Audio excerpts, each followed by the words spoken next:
Bom, vou apresentar aqui a tela para vocês.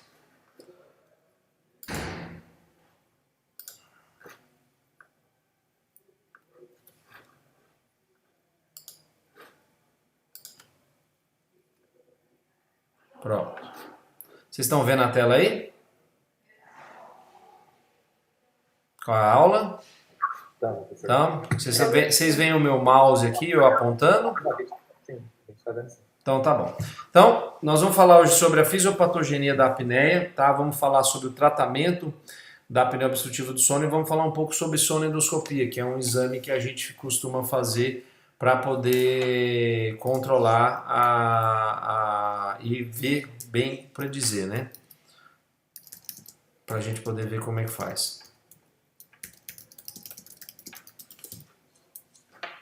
Bom, então tá. Tá, sempre eu começo a aula com uma frasezinha, né? Não há dor que o sono não consiga vencer. É uma frase de Balzac, tá? Para a gente poder refletir um pouco sobre o sono. Qual que é a definição de apneia obstrutiva do sono? Tá? A apneia é parada respiratória, você não está respirando. Obstrutiva quer dizer que existe alguma obstrução, tá? Que é na via aérea superior e isso acontece durante o sono. Então é exatamente essa definição da Academia Americana do Sono. A apneia é caracterizada por episódios recorrentes de obstrução completa ou incompleta do trato respiratório superior durante o sono. Tá? Então você interrompe a sua respiração e isso acontece durante o sono. Então aí no caso a gente tem uma apneia obstrutiva do sono. Tá? Como é que funciona a fisiopatogenia da apneia? Tá? Então, quando o paciente tem uma interrupção da respiração, normalmente o segmento da faringe que se obstrui é o segmento da via aérea superior que obstrui geralmente é a faringe, certo? Por quê? Nós temos na via aérea superior o nariz, nós temos a faringe e temos a traqueia. Tanto o nariz quanto a traqueia são segmentos que não se colapsam, não tem como o nariz fechar, se colapsar, entendeu? O nariz ele pode estar obstruído, mas ele tem uma obstrução geralmente fixa, tá? Ele não colapsa do mesmo jeito que a traqueia. Mas durante o sono, a faringe é um tubo de músculo, então o colapso geralmente acontece na faringe, tá? Então nesse slide aqui é um slide talvez muito importante para a gente entender como funciona, tá? A fisiopatogenia da apneia do sono. Isso aqui nós vamos representar nesse slide um evento de apneia do sono, tá? Então aqui ó, você tem o eletroencefalograma no número 1. Aqui é o eletroencefalograma de um paciente que está dormindo, tá? Então o paciente está lá dormindo. No número 2 aqui, que está representado aqui no pulmão, nós temos uma obstrução da via aérea, ou seja, esse paciente ele interrompe a respiração e para de respirar, tá? No número 3 aqui você tem o airflow, que é o fluxo aéreo. Então o paciente inspira, expira, inspira, expira. Até que chega uma hora aqui no número 3, ó, o fluxo aéreo para, ou seja, ele não tem fluxo de ar pela via aérea superior, ou seja, não tem respiração. Então, isso é uma apneia do sono, tá? Depois aqui no 4, na saturação de oxigênio, a saturação de oxigênio cai, porque você não está respirando, naturalmente a saturação cai. E aí, com a queda da saturação de oxigênio, nós começamos a aumentar, a gente começa a aumentar os níveis, tá, de gás carbônico, de CO2 no sangue. Isso faz com que a gente tenha uma queda do pH no sangue e aí você vai ativar aqui os 5 corpos carotídeos no quimiorreflexo. O quimiorreflexo vai fazer com que o paciente tenha um aumento principalmente de noradrenalina, que é o principal neurohormônio aqui no cérebro, no número 6. Tá? O que a noradrenalina faz? Aumento do sistema nervoso autônomo, aumento da pressão arterial e aumento da frequência cardíaca. Tá? É uma liberação simpática. Com isso, com essa liberação simpática, o paciente, o que vai acontecer com ele no 9 aqui? Ele acorda. Tá? Por que o paciente acorda? Porque a noradrenalina é o principal neurohormônio da vigília, que faz o cérebro despertar. Então você vai acordar, no que você acordou, o seu cérebro vai despertar, entendeu? E você vai acordar. Isso é importante para quê? Para você voltar a abrir a via aérea, você voltar a respirar, entendeu? Então esse evento acontece toda vez que você tem um evento de apneia do sono, tá?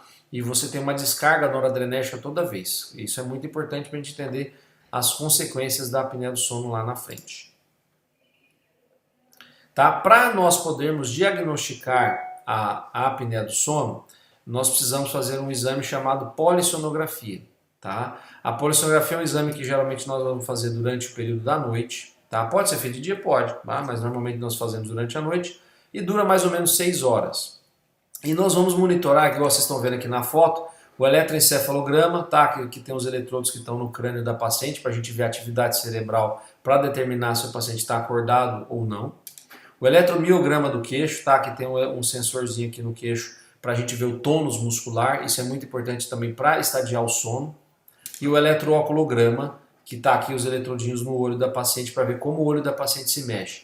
Esses três são variáveis importantes para a gente determinar o estágio do sono. Tá? Eu não vou ficar entrando em detalhes aqui, mas através dessas três variáveis eu sei falar para você se o paciente está no estágio 1, no estágio 2 ou se ele está naquele famoso sono REM. Tá? Porque no sono REM ele tem uma atividade cerebral ativa, tá? O cérebro está ativado como se a gente tivesse acordado. O eletromiograma do queixo, certo? Nós temos uma atonia muscular, nós temos um tônus muscular muito baixo. E o eletroculograma para a gente ver o famoso Rapid Eye Movement, que é o REM, né? O sono REM, tá? Que você vê que o olho tá mexendo de um lado para o outro. Aí nós vamos ter o fluxo aéreo, que é para a gente poder ver as apneias, a oximetria do pulso, tá aqui no paciente, e a pletismografia, que são essas cintas, tá? Que é para a gente poder ver se o paciente tem ou não uma ventilação, porque o paciente fecha a via aérea superior, mas ele continua mexendo o tórax e a barriga porque ele precisa vencer essa obstrução. E aí que a gente tem a pletismografia para a gente poder ver esse esforço.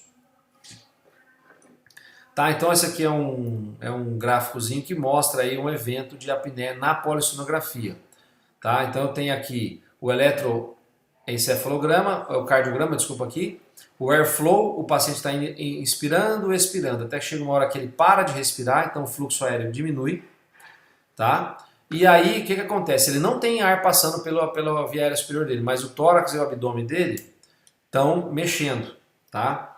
E aí, com o tórax e o abdômen dele mexendo, ele faz um esforço paradoxal. Apesar de ele não ter respiração, você vai ver que a pessoa está tentando movimentar o tórax e a barriga para tentar vencer a saturação. E aqui você tem a queda da saturação de oxohemoglobina, que ela vai caindo durante o tempo, né? A queda da saturação de oxohemoglobina. Então, o índice de apneia e hipopneia, tá? É como nós medimos a gravidade da apneia do sono, tá? Isso foi definido pela Academia Americana na força-tarefa que é de 1999 e vale até hoje. Já tem 21 anos, né? É o número de eventos que o paciente tem de apneia ou de hipopneia. A apneia pode ser uma parada total, mas a gente considera também as hipopneias, onde ele tem uma redução de 50% do fluxo aéreo e uma queda da saturação de oxigênio. Tá? E aí a gente conta durante o sono quantas apneias ele teve e divide pelo número de horas que ele dormiu.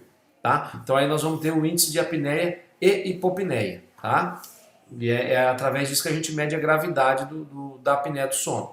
Então a apneia do sono o paciente é considerado normal se ele tem um índice de apneia menor que 5 por hora.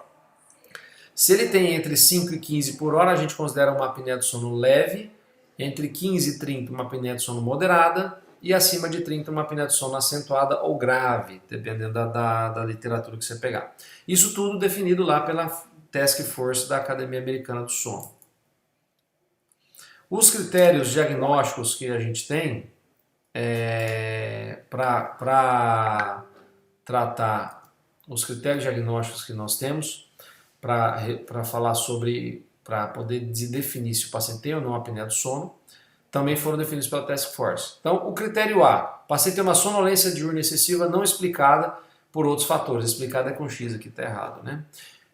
Por exemplo, se a pessoa dormiu pouco, ou se a pessoa tem algum outro problema que ela não conseguiu descansar de maneira adequada. Nada explica o fato dela ter sono durante o dia, esse é um sintoma. O critério B é se a pessoa tem engasgos noturnos, se a pessoa acorda muito para dormir durante a noite, tem um sono não reparador, acorda cansado de manhã, por mais que a pessoa tenha dormido, fadiga diurna ou uma queda da concentração. Nesses casos, tá, é o outro critério. E o critério C é obrigatório para a polissonografia, que é um índice de apneia maior que 5. Então a gente precisa ter ou o critério A ou o critério B, e o critério C é obrigatório. Então, se eu tiver sonolência diurna e uma polissonografia positiva, eu tenho diagnóstico, tá? Se eu tenho aqueles outros sintomas e do critério B, que tem que ter 2 pelo menos, né, mais a polissonografia, a gente tem um diagnóstico, tá?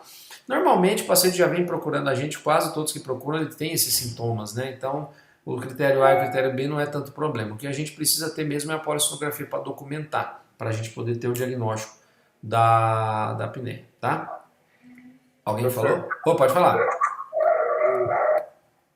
O pico de apneia, o engasgo, na verdade, ele cursa com um pico de apneia. Tipo, a hora que o paciente faz a apneia, é a hora que ele engasga.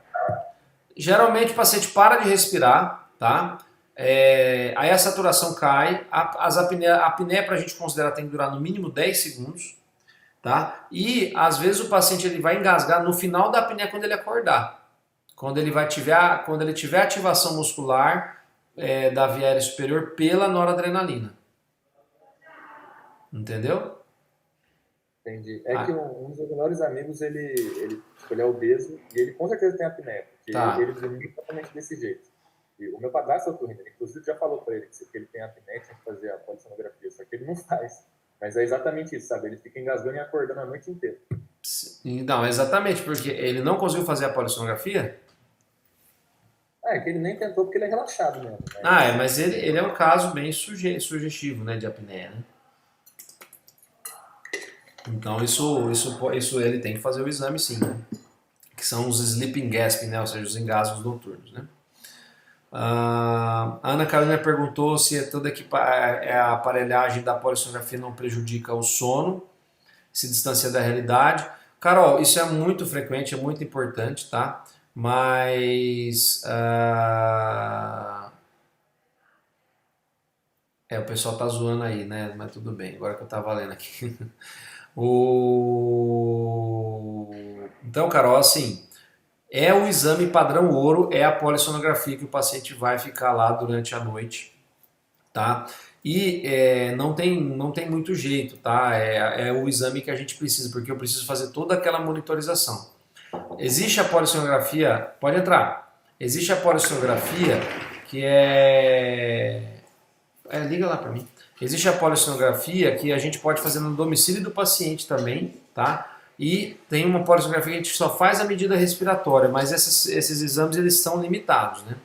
Normalmente o paciente que tem apneia, Carol, ele tem muito sono, então ele dorme, viu? No exame não tem muito problema não, ele dorme sossegado, tá? Mas não é um problema tal. O Luiz Carlos perguntando se a hipopneia é igual ao microdespertar. Não, a hipopneia é uma interrupção parcial da respiração, tá? Que leva ao microdespertar, entendeu? Mas o microdespertar é o fato do paciente acordar, ele precisa ativar o córtex cerebral para poder ativar a musculatura da garganta. E a grande maioria dos microdespertares o paciente não percebe, tá? Ele acorda e volta a dormir novamente, tá?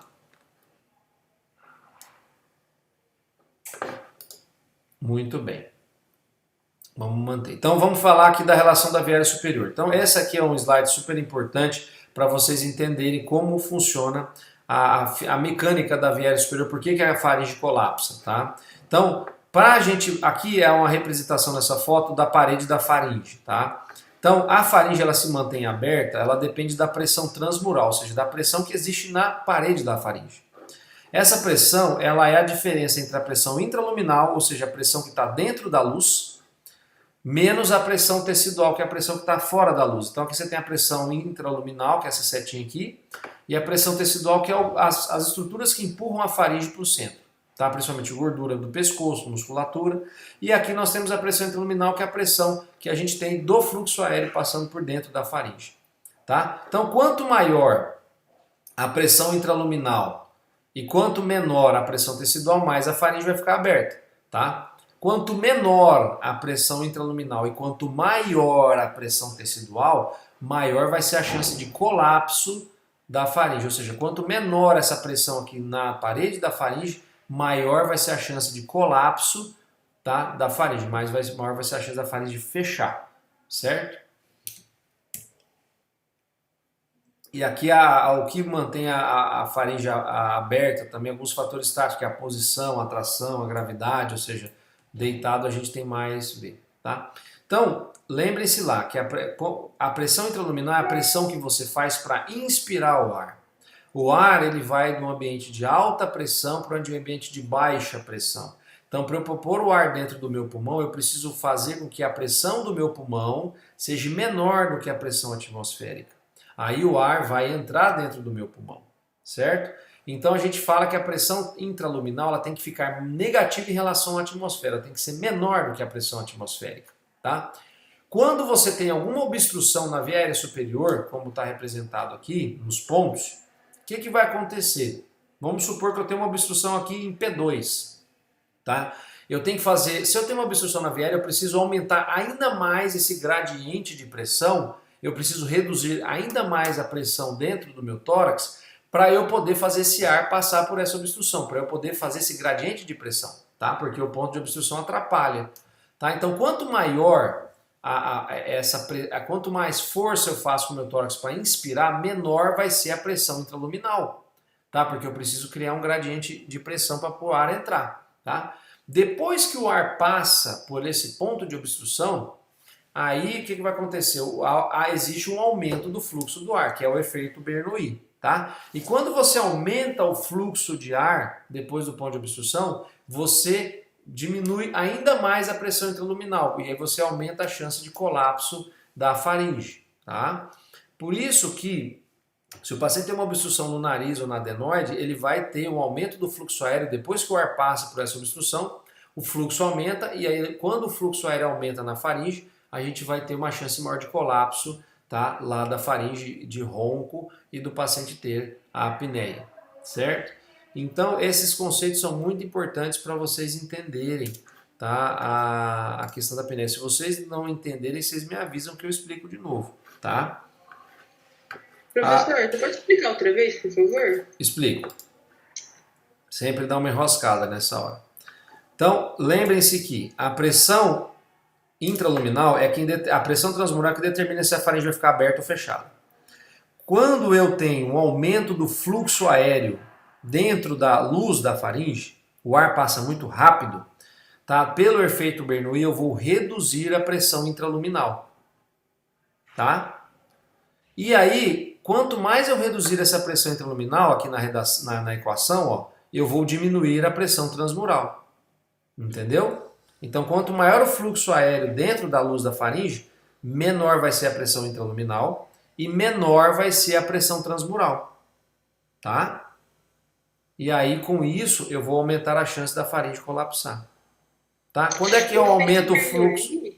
Oi? O efeito Bernoulli eu não entendi direito. Então, o efeito Bernoulli é quando você tem uma obstrução da via aérea. Depois da obstrução da via aérea, o fluxo de ar aumenta. Existe um aumento da velocidade. Depois dessa obstrução, então, vai ter esse fluxo. Daí esse fluxo faz esse problema. Isso.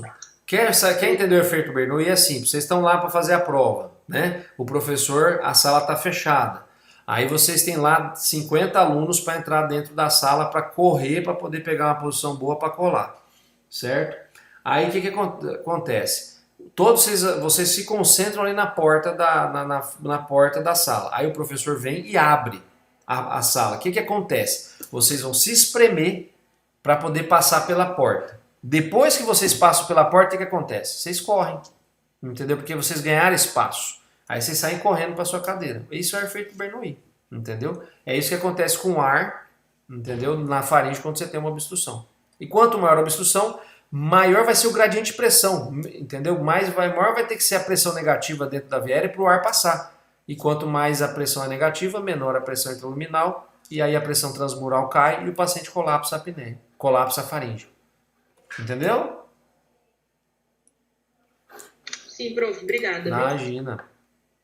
Professor. O exemplo da sala de aula da prova sempre é determinante para vocês entenderem. O Luiz Carlos te perguntou assim se a apneia ajuda a ter refluxo. Ajuda sim, porque você faz muita pressão intratorácica, tá, para poder respirar e você pressiona o estômago e joga o ácido para cima. Então aumenta sim. Diga aí, pode falar. Mas então, quanto maior o fluxo de ar, menor a pressão intraluminal. Isso. Exatamente. Aí quanto menor a pressão intraluminal, menor a pressão transmural e o paciente vai acabar tendo um colapso da via aérea. Entendeu? Não entendi isso. Entendeu? Tá. Não, essa parte é importante mesmo, porque às vezes em banana é super importante. Tá, então aqui é só para o modelo da via aérea, né, o resistor de Starling, né? A gente tem um segmento nasal que é rígido, que eu expliquei para vocês, e a traqueia que é rígida. E aqui você tem o segmento que é colapsável, né? E é aqui que acontece a mágica da apneia do sono, tá? Só que, claro, uma obstrução no nariz, ela vai interferir na faringe, interfere, porque se o nariz estiver obstruído, o ar vai passar obstruído aqui no nariz e vai ter o efeito Bernoulli lá na faringe, né? Certo? Então, hoje em dia a gente entende que a apneia do sono ela atinge a via aérea em multiníveis, tá? O paciente ele tem um problema em vários níveis da via aérea, tá? Então, dificilmente o paciente ele tem uma obstrução só por um problema no nariz, só por um problema na faringe, tá? Ele pode ter um problema geralmente mais de um nível. Então, a gente precisa avaliar todos esses níveis para poder dar um tratamento adequado para o paciente. Tá, é o que acontecia antigamente, tá? Os médicos diziam, o problema é aqui na garganta, tirava todo o palato do paciente, porque é o palato que vibra, e tirava a amígdala. Resolvia? Para alguns pacientes sim, mas para outros não, porque às vezes o paciente tem problema na base da língua, o paciente tem problema no nariz, e se você não resolver tudo, o cara vai continuar com obstrução e vai continuar tendo as apneias, tá? Então, o tratamento padrão ouro para tratar a apneia é exatamente o CPAP ou BiPAP. CPAP é Continuous Positive Airway Pressure e o BiPAP é Bilevel Positive Airway Pressure. Ou seja, o que acontece? A pressão lá na faringe não está negativa, eu não estou com problema de que estou com a pressão muito negativa, o que eu faço? Eu jogo através de um aparelho uma pressão positiva lá na faringe, tá? E aí com isso eu expando essa faringe, eu desbloqueio essa faringe e o paciente para de ter as apneias e os roncos, tá? Então eu mantenho a via aérea aberta, tá? Através do uso do CPAP, que é esse aparelho que o paciente tem que usar uma máscara. Com certeza vocês já viram, devem ter parentes que usam, ou eventualmente até alguns de vocês usam também o CPAP, tá?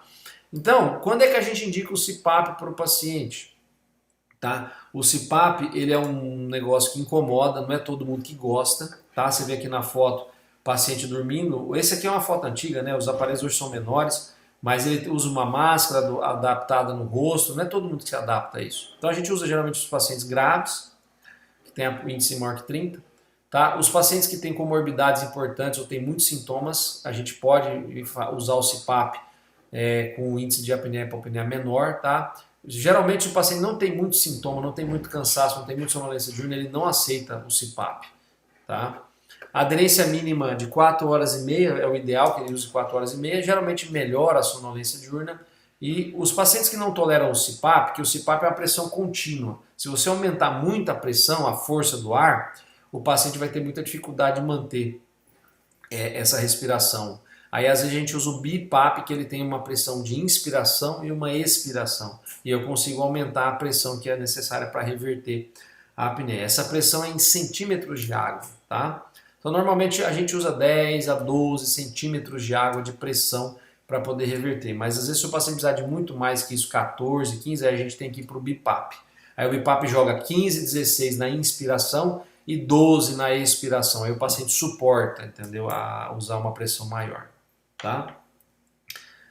O tratamento cirúrgico da apneia do sono é o que? A gente vai planejar uma cirurgia para poder desobstruir essa via aérea e impedir que seja feito esse colapso. Então eu preciso avaliar toda a via aérea do paciente para ver que tipo de cirurgia a gente pode fazer. É uma cirurgia no nariz? É uma cirurgia lá na faringe? Eu vou fazer uma glossectomia, vou tirar um pedaço da língua do paciente, vou retirar a amígdala e fazer uma plástica no palato, vou trabalhar lá na hipofaringe, lá na base da língua, eu vou fazer um avanço maxilomandibular, onde eu vou avançar a estrutura óssea do paciente como um todo. Então, para eu planejar esses procedimentos de maneira adequada, eu preciso estudar isso, tá? Então, a academia tem vários parâmetros, a Academia Americana do Sono é quem determina as coisas do sono, então eles têm vários parâmetros práticos, eles têm vários guidelines, tá? Então aqui nós temos o diagnóstico da apneia deve ser feita antes do procedimento, ou seja, eu não posso indicar uma cirurgia antes de diagnosticar, é óbvio, né? O paciente tem que ser avisado do custo-benefício com o CPAP. Nos Estados Unidos, tudo é processo, é prosecution. Então o que acontece? Eu preciso dar todas as opções de tratamento para o paciente, Tá? E o CPAP, os estudos e tudo mais, demonstram que o CPAP é o tratamento mais seguro e mais efetivo. Então eu preciso oferecer, pela Academia Americana do Sono, eu tenho que oferecer o CPAP para todo mundo. E aí ele não gostou do CPAP, ou ele não quer usar o CPAP, aí você passa para a cirurgia. Tá? Por uma questão legal, eu acho até interessante, porque se você indica uma cirurgia, a cirurgia aumenta o risco. Né? E a gente não tem como ter certeza do resultado. A gente pode predizer, mas eu não tenho como ter certeza. Então, eu vou fazer uma cirurgia e nós vamos ver lá se deu certo lá na frente. A verdade é essa. Então, o CPAP é uma coisa que eu consigo testar. O paciente usa um tempo para ver se ele gosta. Então, para eles, você tem que testar o CPAP antes, tá? E se a cirurgia for bem indicada, a gente tem que regredir o índice de apneia, controlar os sintomas e melhorar a saturação de oxigênio desse paciente. A traqueostomia é a cirurgia com certeza de maior sucesso. O problema na via aérea superior, eu faço um bypass aqui pela traqueia, tá? E o paciente respira direto pela traqueia. Acabou o problema, perfeito. Claro que nós vamos fazer só em casos graves. O avanço maxilomandibular é uma cirurgia que tem muito resultado, porque ela trabalha em todo... Lembra que a via aérea é um problema multiníveis? Então eu trabalho todos os níveis, eu avanço toda essa maxila, essa mandíbula. Então eu tenho bons resultados com avanço maxilomandibular, mas tem que ser para pacientes graves, porque é uma cirurgia grande. E as uvulopalatos, que são as cirurgias de faringe, normalmente se você faz elas isoladamente, elas não têm tanto sucesso, tá, no controle dos sintomas dos pacientes graves e moderados. Tá? Então a gente tem que avaliar bem o custo-benefício dessas cirurgias. Tem cirurgias que doem bastante, o paciente se incomoda muito. Quem de vocês já fez a cirurgia de amígdala, principalmente na idade adulta, você vê que é uma cirurgia que incomoda demais, tá? Então, o que os guidelines falam é que as cirurgias em multiníveis elas são sempre mais efetivas do que cirurgias isoladas.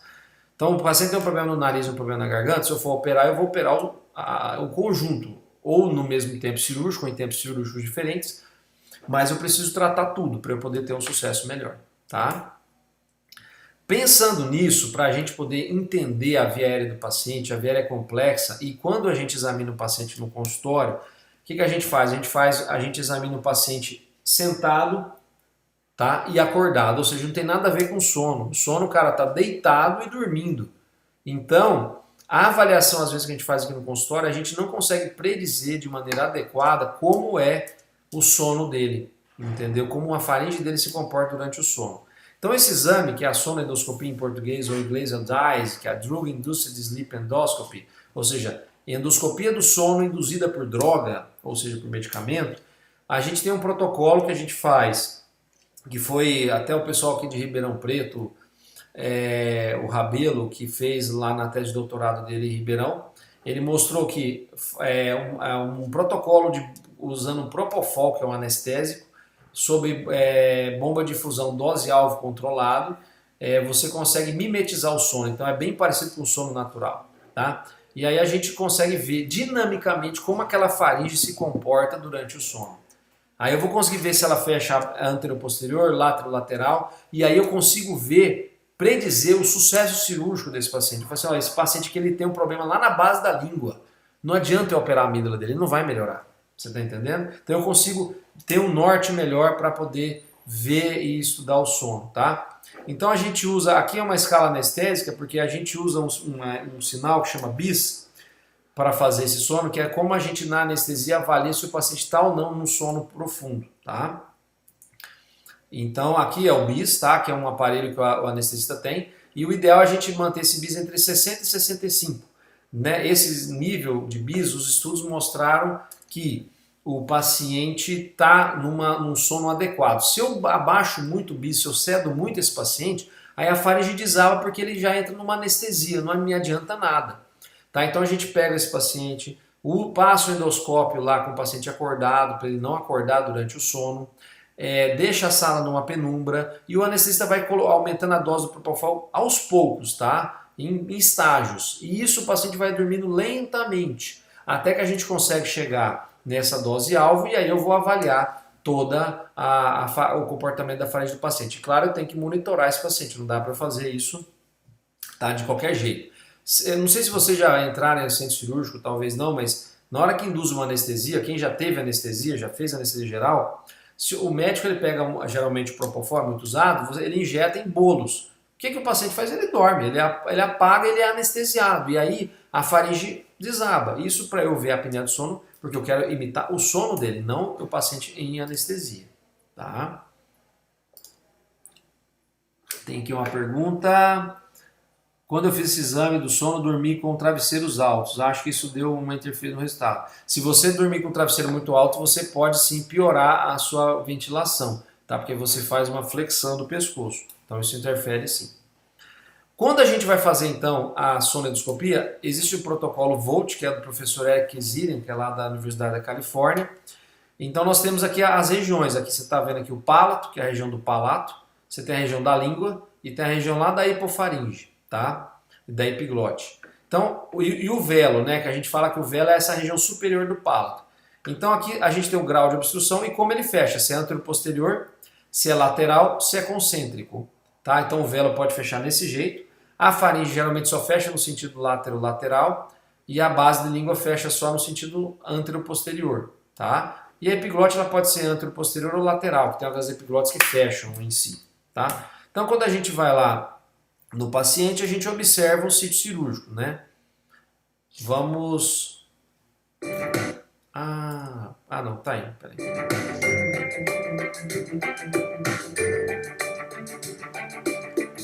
Ó, então vamos ver esse caso aqui. O paciente tem um índice de apneia de 21 e é um classe 3, tá? O classe 3 quer dizer que ele tem um queixo para frente, tá? Ele é queixudão, tá? Uma apneia de sono moderada.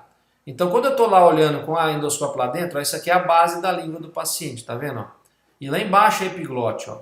Então, ou seja, ele tem uma constrição aqui da base da língua, ou seja, a língua cai lá para trás, tá? Então, aí eu estou mostrando para vocês que o bis está em 60 lá no aparelho do anestesista, tá vendo? E aí e a monitorização, que o paciente está monitorizado, tá?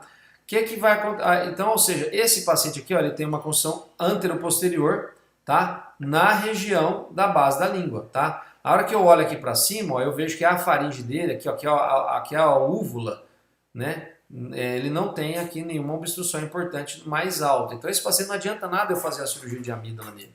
A chance dele melhorar é pouca. Eu tenho que trabalhar na língua dele, né? Vamos ver mais... Oi, pode falar. Nesse caso da língua, é cirúrgico, não é? Como que Aí que tá, cirurgia de base de língua elas são complicadas, né? Normalmente tem que fazer traqueostomia, porque tem uma chance de sangramento importante. E a gente tem que retirar mesmo. Você tem cirurgias hoje que você faz até com cirurgia com robô. E você remove o excesso de tecido da base da língua. Tá? Ou você faz o avanço maxilomandibular, que aí eu trago essa língua para frente junto com o osso. Tá? Mas aí é aquela coisa, tem que conversar bem com o paciente, ver se ele quer, se é isso mesmo que ele quer. Tá? Tem gente que faz sem traqueostomia, eu acho complicado, o cara tem que ficar com a traque, cicatriz, tudo isso o paciente tem que conversar. Em relação custo-benefício, né? Que o paciente vai ter, né? Vamos ver mais um caso, ó. O paciente tem um índice de apneia grave, 66, e ele é retrognato, ou seja, o queixo dele é lá para trás. Olha aqui na região da amígdala, que isso aqui são as duas amígdalas, ó. Ele fecha a região da amígdala lateral, tá vendo? Ó? A amígdala dele fechando no sentido lateral, ó. Tá? A língua está lá embaixo, aqui nessa região nós temos o palato, ou seja, ele tem uma constrição lateral. E quando eu olho lá na base da língua, ó a diferença daquele outro caso, eu vejo toda a epiglote aqui, ó, bonitinha. Tá? Aqui a base da língua dele é armada, ou seja, a língua dele não cai, e apesar disso ele tem queixinho para trás, tá? Então, ou seja, eu consigo ver toda a face lingual da epiglote dele aqui, ó, lá embaixo, tudo armado, ou seja, tudo estável, e a constrição dele é onde? É na região da amígdala, tá? Ó, quando eu subo, ó, a região da orofaringe é aqui que fecha. Esse caso aqui é um caso muito bom para você fazer a cirurgia de úvulo palato. Eu vou tirar as amígdalas e vou estabilizar esse palato dele, ou seja, é um caso que eu tenho uma boa chance de recuperar com uma cirurgia de úvulo palato faringoplastia, tá? Constrição lateral na orofaringe. Vocês viram como é diferente as vias aéreas, tá? E o que acontece? O paciente é retrognata, qual que é o que você pensa? Ele é retrognata, a língua dele está lá para trás. Então, para mim, é um caso ótimo para eu poder fazer uma cirurgia de avanço. Mas não, você vê que com uma amidalectomia você resolve esse problema, né?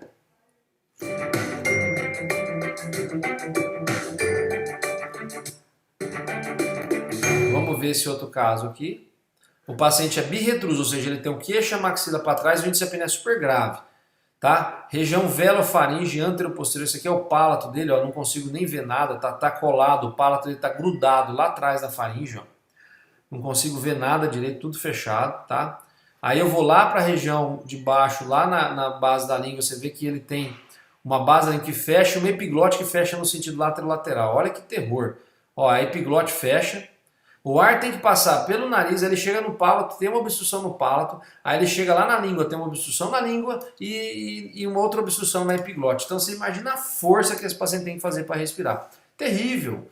Né? Um paciente tem uma apneia muito grave. O que é que nós fizemos aqui? Ó, opa, tudo abriu, que maravilha. O que a gente fez? Eu peguei o queixo dele e joguei para frente. Eu fiz uma manobra, né, com o anestesiado e joguei o queixo para frente. Estabilizei toda a via aérea dele. Tá vendo? Ó? Eu joguei, ó, avancei a mandíbula dele, ó, estabilizei toda a via aérea dele. Você vê que ele parou de roncar, ó. Toda aquela obstrução sumiu. Né? Soltei a mandíbula lá, fechou tudo. Tá vendo? Puxei a mandíbula, abriu tudo. Ou seja, esse é um caso muito bom para quê? Para a gente avançar a mandíbula para poder tratar esse paciente. Não vai me adiantar nada eu fazer uma amidalectomia nesse paciente, ajuda alguma coisa. Se eu fizer uma cirurgia de base língua, mesmo assim ele vai ter problema de epiglote. Então, para ele, talvez um avanço é melhor, porque é uma cirurgia que eu resolvo tudo de uma vez. Né? Vamos ver aqui mais um caso. Eu tenho que tirar minhas vinhetas dessa aula, né? Enche o saco. Aqui é o paciente mostrando. É a mesma coisa do outro caso, né? Aqui você tem aqui uma obstrução da faringe também, do mesmo jeito, a epiglote lá atrás, né?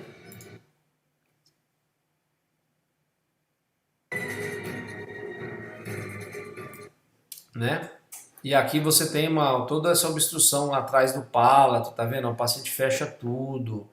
Então, um caso bem ruinzão mesmo, né? Do paciente obstrutivo também. Esse vídeo é meio longo, ele tá meio ruim. Mas é mais ou menos esse o princípio, né? Vocês já viram, vocês entenderam bem como é que funciona aí. Vamos ver mais esse vídeo aqui.